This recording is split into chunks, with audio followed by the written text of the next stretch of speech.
Hi friends, welcome to Salem Padma சமையல். இன்னைக்கு நம்ம என்ன பார்க்க போறோம்னா கொஞ்சம் டிஃப்ரெண்டா இட்லி தோசைக்கெல்லாம் தொட்டுக்கிற மாதிரி ஒரு ஒயிட் குருமா தான் பார்க்க போறோம். வாங்க போய் பார்க்கலாம்.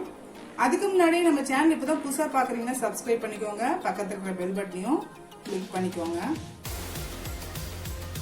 இப்போ பாருங்க, நான் கடாயில வந்து ஒரு டேபிள் ஸ்பூன் அளவுக்கு ஆயில் ஊற்றி வச்சிருக்கேன். இப்போ இதுல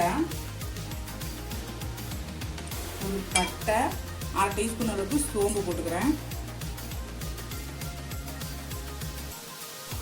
இப்போ இதில் 2 பச்சை மிளகாய் கீரி வச்சிருக்கேன், போட்டுக்கலாம். ஒரு பெரிய சைஸ் பெரிய வெங்காயம் ரஃபா கட் பண்ணி வச்சிருக்கேன், அதை போட்டு நல்லா வதக்கிக்கலாம்.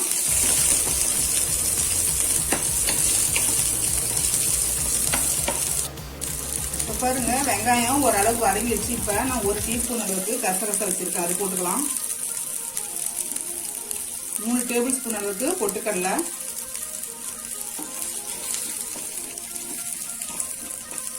1/4 மூடி அளவுக்கு தேங்காய் துருவி வச்சிருக்கேன், அதை போட்டுக்கலாம்.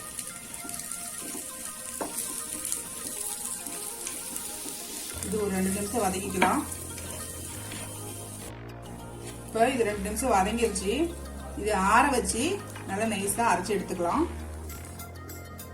இப்போ பாருங்க, நான் மறுபடியும் பேன் வச்சிருக்கேன். இப்போ இதுல 1 டேபிள் ஸ்பூன் அளவுக்கு ஆயில் ஊற்றிக்கிறேன்.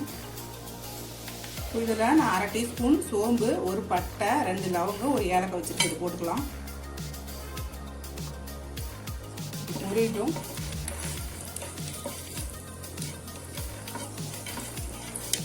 இதில் 2 பச்சை மிளகாய், ஒரு சின்ன சைஸ்ல பெரிய வெங்காயம் நீல வாக்கில் கட் பண்ணி வச்சிருக்கேன், இதை போட்டு வதக்கிக்கலாம்.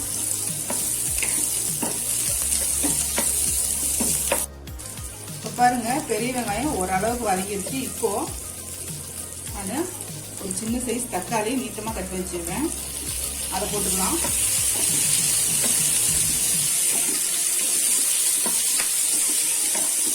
தக்காளி கொஞ்சம் வதங்கட்டும். இப்போ பாருங்க, தக்காளி வதங்கிருச்சு. இப்போ நம்ம அரைச்சா அந்த தேங்காய் பேஸ்ட்டை ஊற்றிக்கலாம்.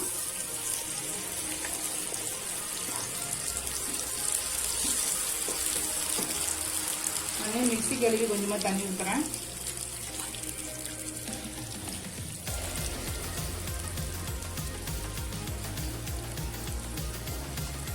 மிக்ஸ் பண்ணி விட்டு திக்னஸ் பார்த்துட்டு தண்ணி இன்னும் ஆட் பண்ணிக்கலாம்.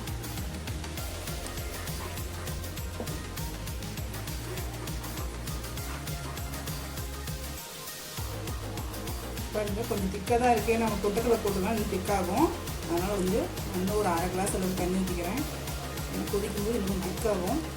இப்போ இதில் தேவையான அளவு உப்பு போட்டுக்கலாம்.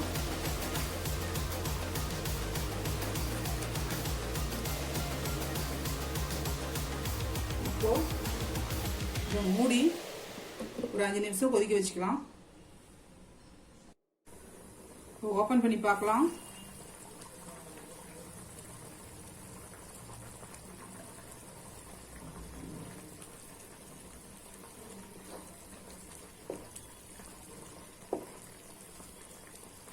பாருங்க, கொதிச்சிருச்சு. இந்த டைம்ல நீங்க உப்பு செக் பண்ணிக்கோங்க, உப்பு பத்தலாம் போட்டுக்கோங்க. இப்போ நான் மல்லியில கொஞ்சம் போட்டுறேன். அவ்வளவுதாங்க, நம்ம ஒயிட் குருமா ரெடிங்க. இப்போ பாருங்க, நம்ம செஞ்ச இந்த ஒயிட் குருமா குயிக்கா ரெடி ஆயிடுச்சு. இது பார்த்தீங்கன்னா கொஞ்சம் சீக்கிரமாவும் செஞ்சிடலாம், நல்லா டேஸ்டாவும் இருக்கும். ட்ரை பண்ணி பாருங்க. இந்த வீடியோ உங்களுக்கு பிடிச்சிருந்தாக்கா லைக் பண்ணுங்க, ஷேர் பண்ணுங்க, கமெண்ட் பண்ணுங்க.